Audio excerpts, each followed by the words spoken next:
नमस्कार दोस्तों, next level banker में आपका स्वागत है। इस वीडियो में हम एनपीए और एसेट क्लासिफिकेशन को बिल्कुल ज़ीरो से स्टार्ट करके एडवांस लेवल तक समझेंगे। अगर आप जेआईबी के एस्पिरेंट हैं या बैंकिंग में काम कर रहे हैं तो ये टॉपिक आपके लिए मस्ट नो है। इस वीडियो के बाद एनपीए, एसेट टाइप्स और प्रोविजनिंग में कोई कन्फ्यूजन नहीं बचेगा। तो लेट्स गेट स्टार्टेड। सबसे पहले ये समझना ज़रूरी है कि बैंक के लिए एसेट क्या है। बैंक जब किसी कस्टमर को लोन देता है, चाहे वो टर्म लोन हो, सीसी हो या ओडी हो, बैंक के लिए वो एसेट होता है। वो क्या होता है? एसेट होता है। क्यों? क्योंकि बैंक वहां से इंटरेस्ट प्लस प्रिंसिपल दोनों अर्न करता है। तो एसेट क्या होता है? जो बैंक को अर्न करके दे रहा है इंटरेस्ट और प्रिंसिपल। तो इसीलिए टर्म लोन हो, सीसी हो, ओडी हो, सारे क्या है? बैंक के लिए एसेट है। अब आते हैं हम एनपीए पे।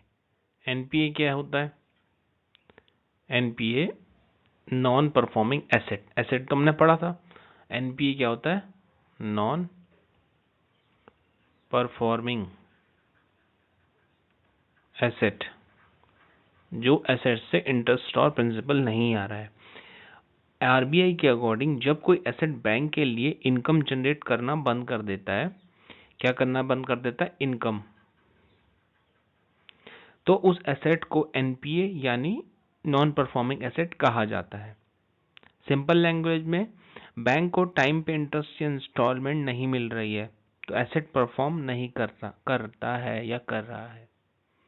That is NPA, risk alert non performing assets, loan file becoming giving no income equals to NPA. ये स्लाइड पूरी जेआईबी का हार्ट है। 90 डेज रूल। अगर इंटरेस्ट या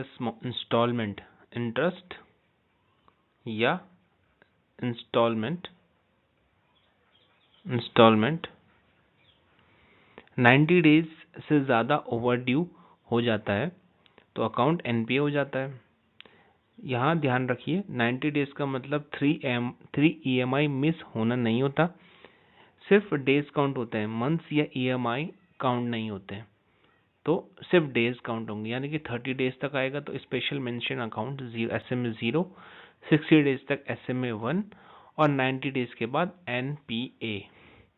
तो ये एनपीए रिकॉग्निशन टाइमलाइन है कि ओवरड्यू अगर 90 डेज से ज़्यादा हो गया तो जो है अकाउंट एनपीए हो जाएगा। Got it? अब स्पेशली टर्म लोन को समझते हैं। टर्म लोन में जैसे ही कोई ईएमआई या इंटरेस्ट ड्यू होता है तो 90 दिन तक अनपेड रहता है। ड्यू का मतलब 90 डेज तक अनपेड हो गया तो अकाउंट एनपीए बन जाता है। यहाँ सिर्फ एक ड्यू डेट होती है और उस ड्यू डेट से डे बाय डे 90 दिन काउंट किए जाते हैं। ये पॉइंट एग्जाम में ये पॉइंट एग्जाम में क्या होता है कि बहुत कंफ्यूजन हो जाता है। तो सपोज जनवरी 1 था तो उस दिन क्या थी? ड्यू डेट थी जनवरी 1। तो वो टर्म लोन जो है 30 डेज में SMA 0 में गया, 60 डेज में SMA 1 में गया और 90 डेज में SMA 2 के बाद वो एनपीए हो गया। तो ये टर्म लोन के केस में ड्यू डेट के 90 डेज बाद। तो टर्म लोन में याद रखना हमेशा, जो term loan is equal to due date plus 90 days over due, 90 days over due is equals to क्या? एनपीए।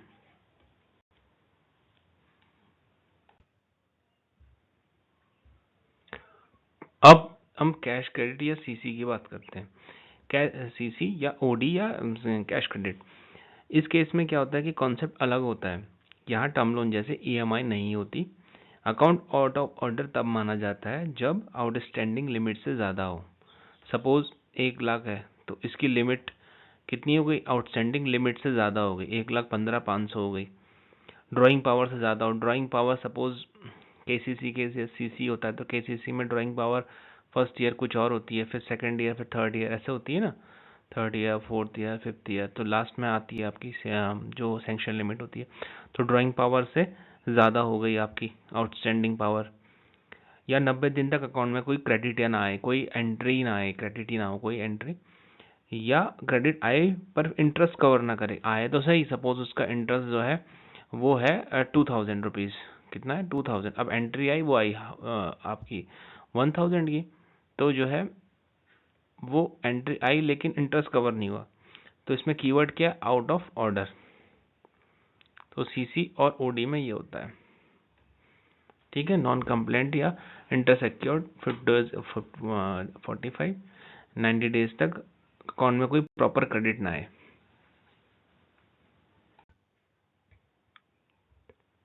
बिल परचेज या डिस्काउंटेड, इनके केस में क्या होता है कि रूल बिल्कुल सिंपल होता है। अगर बिल 90 दिन से ज़्यादा ओवरड्यू हो जाता है तो अकाउंट एनपीए हो जाता है। इसमें कोई ट्विस्ट नहीं होता, डायरेक्ट एमसीक्यू आता है। तो बिल परचेज या डिस्काउंटेड में ध्यान रखना कि सीधे 90 डेज वाला कॉन्सेप्ट लगता है कि आपका 90 दिन से ज़्यादा ओवरड्यू हो गया तो अकाउंट एनपीए हो गया। अब आते हैं हम एग्रीकल्चर साइकिल और एग्रीकल्चर एडवांसेस में। एग्रीकल्चर एडवांसेस में 90 डेज रूल अप्लाई नहीं होता। यहाँ क्रॉप सीजन कॉन्सेप्ट होता है, शॉर्ट ड्यूरेशन क्रॉप्स और long duration crops. Short duration में मतलब जो 6 मंथ्स तक होती है, इसमें 2 क्रॉप सीजन आते हैं। 2 क्रॉप सीजन तक पेमेंट नहीं आया तो अकाउंट एनपीए। और इधर लॉन्ग ड्यूरेशन जैसा शुगर केन, कॉटन, इसमें क्या होता है 1 क्रॉप सीजन तक फिर ओवरड्यू तो फिर एनपीए हो जाता है। तो ये स्लाइड एग्जाम में फेवरेट है, इसको अच्छे से याद रखना कि जो केसीसी या फिर एग्रीकल्चर एडवांसेस होते हैं तो इसमें एक शॉर्ट ड्यूरेशन क्रॉप और लॉन्ग ड्यूरेशन के क्रॉप के हिसाब से होता है एनपीए। अगर जो है शॉर्ट ड्यूरेशन क्रॉप है तो 2 क्रॉप सीजन तक ओवरड्यू है तो एनपीए। अगर लॉन्ग ड्यूरेशन है तो लॉन्ग ड्यूरेशन में कितना है, लॉन्ग ड्यूरेशन में है 1 क्रॉप सीजन, और शॉर्ट में कितना है 2 क्रॉप सीजन, 2 क्रॉप सीजन तक, तो अकाउंट एनपीए हो जाएगा। अब हम बात करते हैं एनपीए और एसेट क्लासिफिकेशन में डिफरेंस क्या है।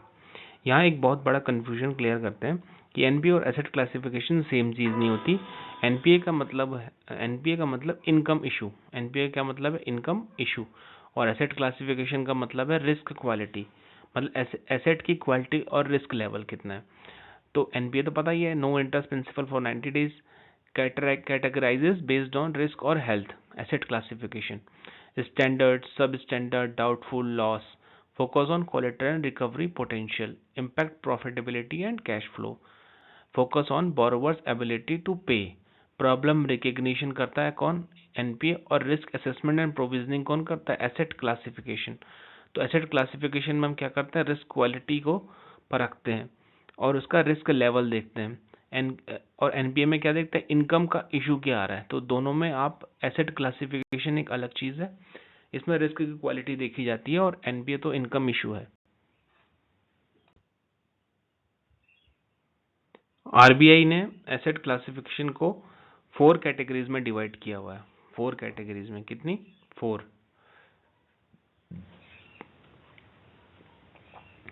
स्टैंडर्ड एसेट्स, सब standard assets, doubtful assets and loss assets. जैसे जैसे रिस्क बढ़ता है, जैसे जैसे रिस्क बढ़ रहा है तो वैसे वैसे क्या हो रहा है, क्लासिफिकेशन ग्रीन से रेड की तरफ मूव हो रहा है। तो रिस्क असेसमेंट, एसेट क्लासिफिकेशन में रिस्क असेसमेंट होता है, रिस्क की क्वालिटी हो रही है कि जैसे जैसे रिस्क अगर बढ़ रहा है तो एसेट का जो स्टैंडर्ड है वो सब स्टैंडर्ड, फिर डाउट, फिर लॉस। तो ये आरबीआई के अकॉर्डिंग कैटेगराइजेशन है एसेट का। अब हम बात करते हैं स्टैंडर्ड एसेट्स की।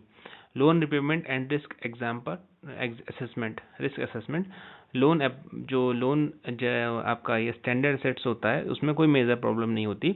ये परफॉर्मिंग एसेट भी हो सकता है, ये शॉर्ट ओवरड्यू वाला एसेट भी हो सकता है। और इम्पोर्टेंट बात, स्टैंडर्ड एसेट पर भी प्रोविजनिंग लगती है।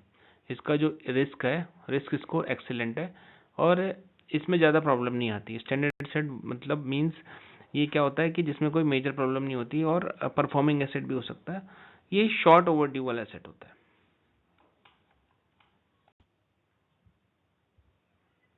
अब आते हैं सब स्टैंडर्ड एसेट्स। वो होता है जिसमें 12 महीने या उससे कम टाइम के लिए एनपीए रहा हो।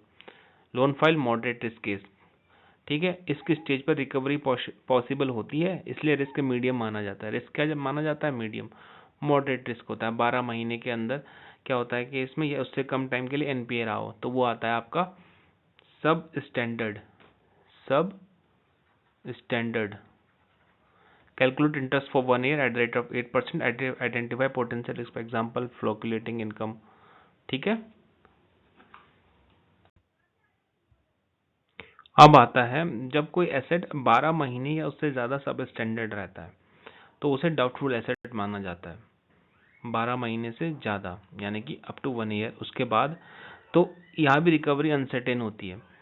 इसको टाइम के बेस पे 3 पार्ट में डिवाइड किया गया है, up to 1 year, 1 to 3 year and more than 3 year। तो high risk loan file up to 1 year watch list SMM, अब 1 to 3 सब स्टैंडर्ड डाउटफुल और मोर देन लॉस एज या राइट ऑफ।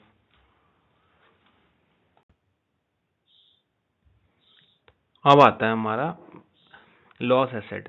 लॉस एसेट वो होता है जिसमें loss identity हो चुका है, चाहे आरबीआई ने आइडेंटिफाई किया हो, ऑडिटर ने या बैंक ने खुद, चाहे राइट ऑफ हुआ हो या नहीं। इस लॉस एसेट पर 100% प्रोविजनिंग होती है। कितनी होती है? 100% प्रोविजनिंग। ठीक है, 100% लॉस, तो लॉस एसेट वो होता है। अब आता है हमारा प्रोविजनिंग। तो बैंक प्रोविजनिंग क्यों करता है? प्रोविजनिंग का मतलब है फ्यूचर लॉस के लिए पैसा साइड में रखना। ये बैंक के प्रॉफिट एंड लॉस अकाउंट से चार्ज होता है। रिस्क जितना ज्यादा, प्रोविजनिंग उतनी ज्यादा। ठीक है, फाइनेंशियल लॉस से बचने के लिए प्रॉफिट साइड रख देता है। Reserve fund creation, absorbing losses के लिए, mitigate impact and ensure stability, तो बिल्डिंग अ सेफ्टी बफर, इसलिए प्रोविजनिंग की जाती है। अब हम बात करते हैं कितनी कितनी हम प्रोविजनिंग करते हैं। एक जनरल में एग्रीकल्चर और एमएसएमई में हम ज़्यादा प्रोविजनिंग करते हैं और रियल एस्टेट और कमर्शियल में हम कम प्रोविजनिंग करते हैं। एग्रीकल्चर और क्रॉप लोन के केसेस में 18% तक प्रोविजनिंग करते हैं। वर्किंग कैपिटल टर्म लोन मुद्रा में हम 7.5 to 10%, और ऑफिस पे रिटेल कंस्ट्रक्शन फाइनेंस जो कमर्शियल रियल एस्टेट के होते हैं उसमें हम 5 to 10% प्रोविजनिंग करते हैं। और इस टेबल से डायरेक्ट एमसीक्यू आते हैं एग्जाम में। अब आता है कि हम सिक्योर्ड और अनसिक्योर्ड लोन्स में हम कैसे प्रोविजनिंग करते हैं। सिक्योर्ड लोन्स हो गए जिसमें कोलेटरल रिकॉर्ड होता है, अनसिक्योर्ड नो कोलेटरल। अब सिक्योर्ड जो सिक्योर्ड लोन्स होते हैं उसमें प्रोविजनिंग 7 to 10% करते हैं, और अनसिक्योर्ड में हम 12 to 20% से प्लस हायर भी कर सकते हैं। क्यों? क्योंकि इसमें less risk for lender, longer tenure, higher loan amount, example home loan, car loan again property. और यहाँ higher risk for lender, shorter tenure, lower than amount, example personal loan, credit card, education loan. तो यहाँ पे higher interest rate इसीलिए होता है, provisioning भी इसमें ज़्यादा होती है। अब आता है कि डाउटफुल एसेट्स जो होते हैं, डाउटफुल एसेट्स में अनसिक्योर्ड पोर्शन पर हम 100% प्रोविजनिंग होती है। सिक्योर्ड पोर्शन पर टाइम के साथ प्रोविजनिंग बढ़ती जाती है। सिक्योर्ड पोर्शन टाइम के साथ प्रोविजनिंग बढ़ती जाती है, और इधर क्या होता है कि प्रोविजनिंग जो है 100% रहती है अनसिक्योर्ड पोर्शन पे।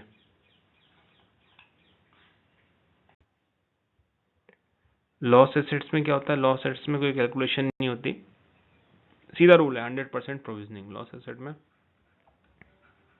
प्रोविजनिंग 100%।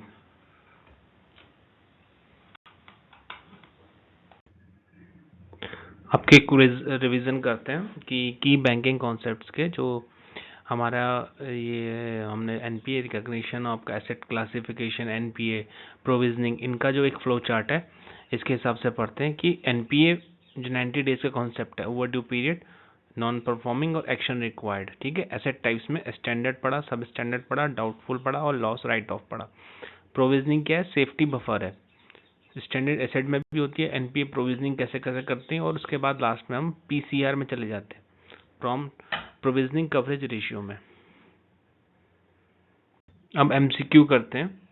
ठीक है गाइस, अब जो भी हमने पढ़ा उससे रिलेटेड कुछ एमसीक्यूज हैं वो कर लेते हैं। तो पहला क्वेश्चन है, an asset is classified as non performing asset NPA when interest is overdue for 60 days, B principal is overdue for 3 installments, or C asset ceases to generate income for the bank, or D account remains irregular for 1 quarter। तो क्या होगा इसका answer? इसका answer अब देखते हैं कि NPA asset classified कब करता है? Interest over due for 60 days, नहीं। Principal is over due for 3 installments, ये भी नहीं। Account remains irregular for 1 quarter ना। तो इसका आंसर क्या होगा? Asset ceases to generate income for the bank. जैसे मैंने बोला था ना कि इनकम आना बंद हो गई तो एसेट क्या हो गया? वो एनपीए हो गया।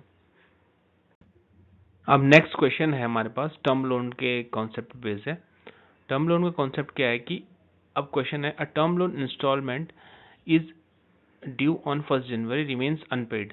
The account will be classified as NPA on 31st March. Option A. Option B, 1st April. Option C, after 3 EMIs are missed. Option D, after 90 days from sanction. तो क्वेश्चन क्या है? Term loan instalment due है 1st जनवरी को, remains unpaid, the account NPA कब होगा? बताओ आप लोग। A 31st, B 1st April, C after 3 EMIs are missed, या D 90 calendar days from sanction.